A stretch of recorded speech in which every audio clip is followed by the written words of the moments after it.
Talk to us about the absolute hammering that France handed out. A 14-player France side against Ireland in Musgrave Park. Alison, good morning to you. How are you? Morning, guys. How are you? That was a difficult watch on Saturday, as it didn't really look competitive at any level for any section of the game. No, unfortunately not. I think there's a massive gulf between those two teams, and that was evident watching the game. Especially, we saw the card and thought that would be good for Ireland, but unfortunately, we didn't. We weren't able to take those opportunities presented by having an extra woman. So a lot's being spoken about the team at the moment in terms of the age profile and the decade-long lack of investment in it.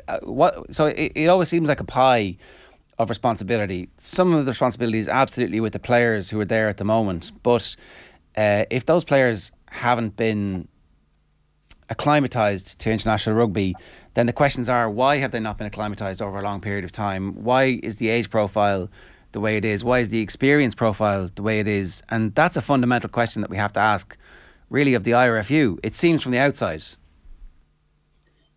Yeah, I suppose there's a systemic failures probably since, I would say, with our last success was 2015, and obviously the 2017 World Cup that I played in was a failure in terms of performance. And I think probably from around 2016 onwards, we kind of the team started to perform a little bit less effectively every year, and that kind of pushed on and pushed on and pushed on to where we are now. Like the IRFU now are putting a lot of work and a lot of effort in, but unfortunately, it's happened too late. So we are where we are now. And yeah, like the players that are playing at the weekend, they're very young, they're very inexperienced, majority of them, and that's going to take time for them to get used to that international level and be exposed to that the physicality of the international game. Because if you look at that French team, the French league is very strong, as is the English league. The AL isn't where it needs to be. So it's about what can, I suppose, the management do to bridge that gap to get the intensity that those other teams play at week in, week out, in the lead up to any given year. How do you kind of maybe bring that intensity to the girls that are full time in the high performance centre? Because you got to try and match what's going on. Can you bring that into your camps? I suppose probably maybe where things were lost from 2013, 14, 15, they were like the really good years. And I think the RFU had an opportunity to really build the game on the back of that success. Like really, really get girls playing, use that success to build a game and be ambitious about it. And that didn't happen. All the focus was put into sevens. And I love the sevens game. And when I speak about that, I was a sevens player as well as a 15s player. Spent all day yesterday watching the World Series. So it's not like I'm not a fan of it, but it's a bit like having two kids and you put all your attention and all your focus on one child and you completely ignore the other. The other is going to flourish. And that's as simple as that. And that's not saying that the sevens shouldn't have got that attention. I just think when you favour one and ignore the other, that is going to happen, unfortunately. And look, I and loads of people, we want to see the sevens team qualify for the Olympics, and they're in a really good position to do that. And it's not, and I 100%, it's not saying that the sevens team, which I was part of, and I saw how well resourced and well looked after we were. It's not saying that shouldn't have happened. It's just saying that you got to resource sport both, in the same way, which didn't happen. I was a member of both teams, so. And look, there's no doubt if we had some of the sevens girls Saturday, it would have made a difference, but it's not going to solve the problem. So that's being realistic too, You've probably answered this question, Alison, in saying that. It struck me both on Saturday and the previous week against Wales as well. The team are missing a certain type of player. They don't really have ball carriers. You look at the French team and they're packed full of them. Is that just because our best ball carriers are with the sevens, or is that a deeper problem? Well, like they're two very different games, and let's not say that, you know, like our sevens players are going to be backs. And yes, like if you have Amy Lee Murphy-Crowe and Baven Parsons that are able to beat people and you know, have a playmaker like Stacey Flood and Eve Higgins, like they are very, very good players. But you're also looking at, you need big ball carriers like Sophie Spence was in the day, like the players like Sam Monaghan there and different things like that. But two different games, and like I suppose it's also things like the nuances of the front five that or even the pack that are very, very important as well, that I would have no idea about. I've been playing rugby all my life, and like my husband was a hooker, so like I listened to him talking about the intricacies of scrums and, you know, that tight play and different things like that, that, you know, like me as a back, I won't have an iota of what goes on. And so look, yes, they're like in the back line, but that's not going to solve the problem, especially when you're coming up against very, very physical French players from the front row to the back row. Like, so it would solve some of the problems, but it's definitely not going to, like, you know, make our team a Grand Slam team overnight. That's not going to happen, unfortunately. Is there a sense that there's a group of players who are not being picked or not involved in the squad who would immediately be more experienced and more used to the vagaries of it? Or is that narrative wrong? What's your instinct about that? Because we're certainly hearing that there's a core group of players who are kind of in their peak years now, who are seasoned and more experienced and would be better capable of implementing a game plan just by virtue of the fact that they have an extra 10, 15 caps or an extra 3 or 4 years of experience, that these players who it feels could end up being brutalised by the experience of playing for Ireland now as opposed to actually enjoying it. Well, look, I hope, like, you know, it's a very difficult time now at the moment for, you know, Nicola Friday and the captain. And like someone asked me the other day, like, did you ever have those massive defeats? And like, I was lucky that I came in 2010 and I never had massive defeats like that. We had defeats, but I'm just thinking of my first year, we lost to France 19-9, you know, close enough game. 2012, we got defeated, but it wasn't by massive scorelines like that. But if you think back to the players I played with, like Lynn Cantwell, Fiona Coughlin, Joy Neville, like even Grace David, like they shipped massive losses, and they'll tell you that themselves. And they stuck with it and just kept their head down and stuck with it. So like, you just hope.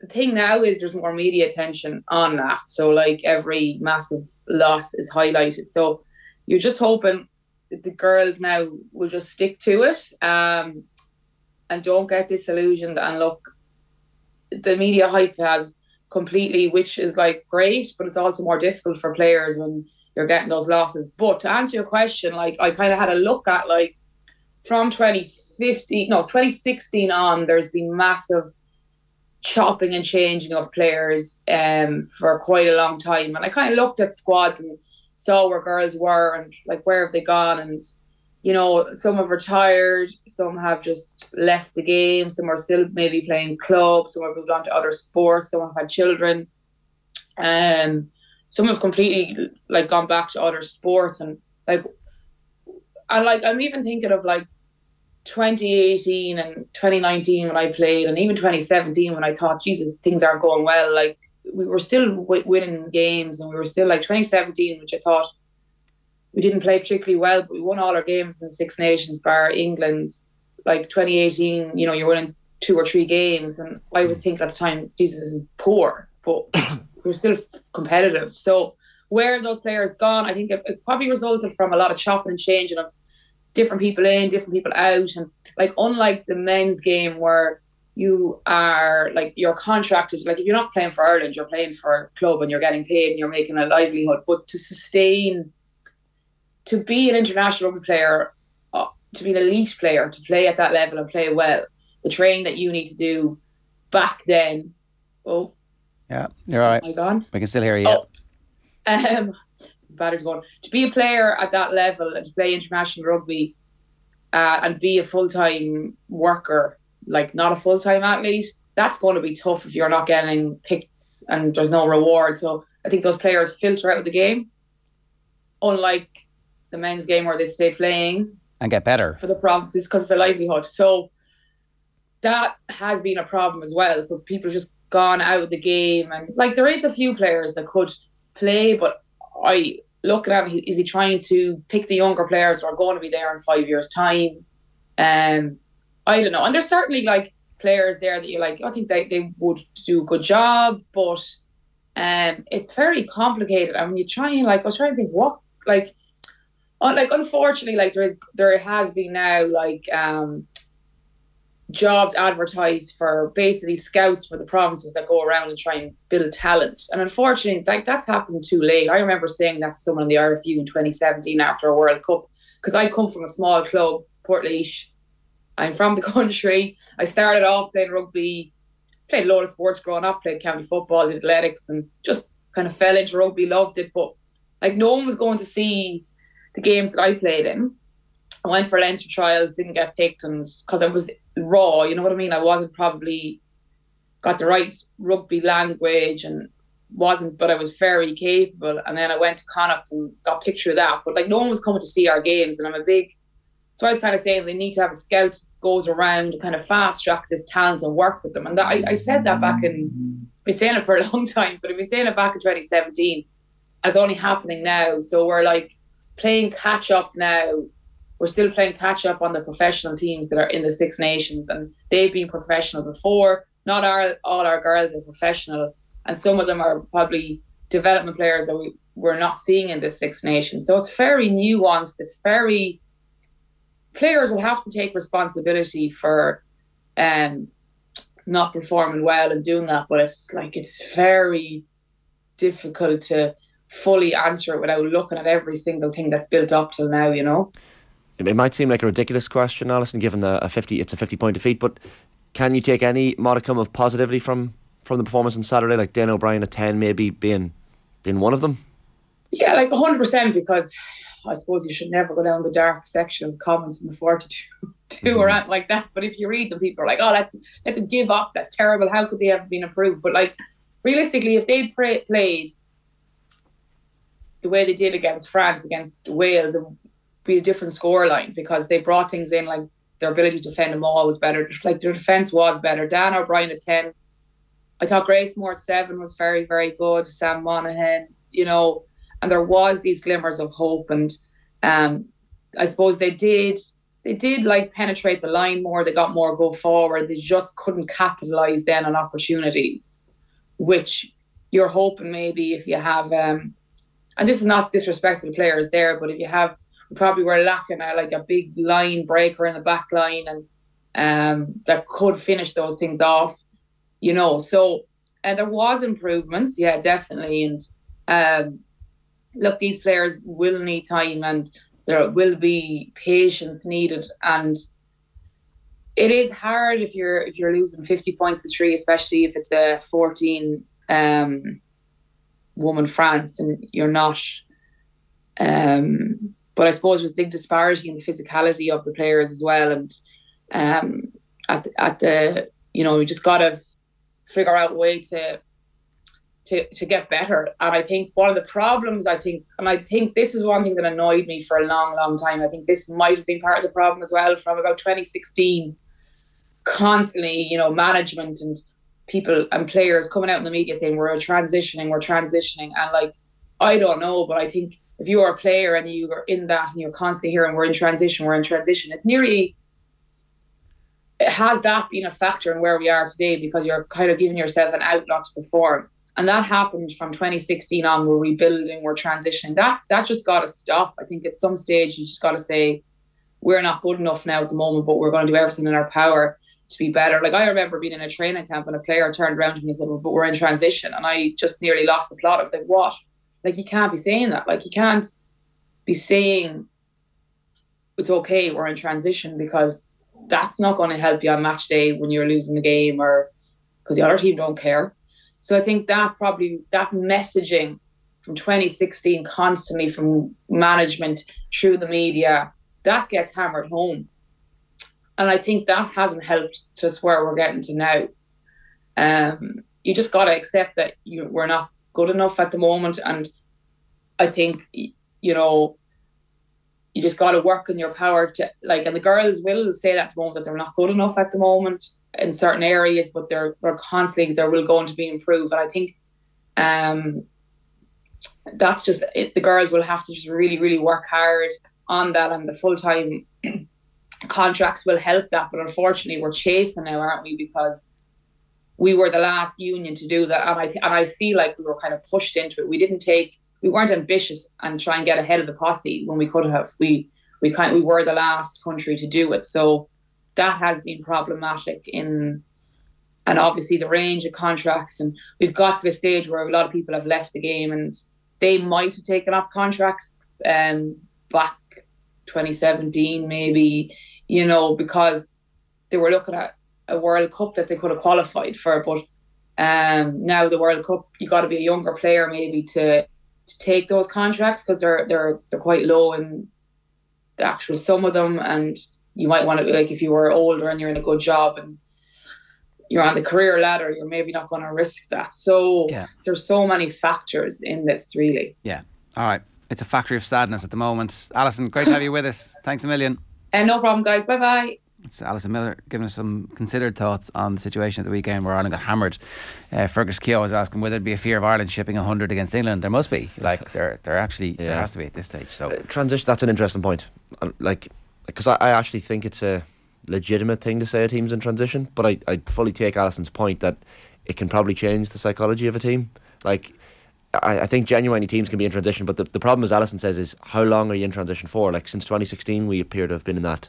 Well, I think that the signal coming from the IRFU when they decided to pick their favourite child of the sevens team, and Alison identified it there, that's the original sin, and everything stems from that, where they're like, well, that's 15's game isn't important.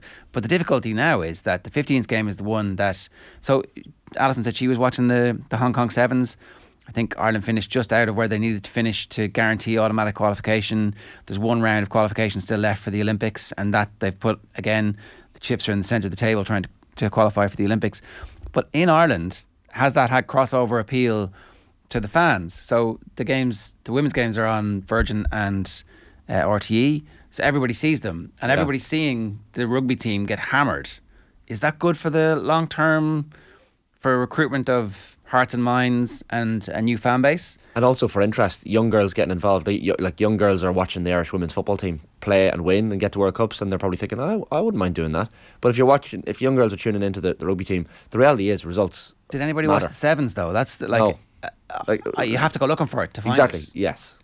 And so, did they make the right decision or did they make the wrong decision? And even if they'd made the wrong decision by prioritising the sevens, not backing up the 15s the way all the other unions have eventually realised it was the original sin, and they'll talk about money, but the IRFU have been sitting on loads of money for a long period of time, and they chose not to invest in the women's game until, as Alison said, it feels a little bit like they were forced into it.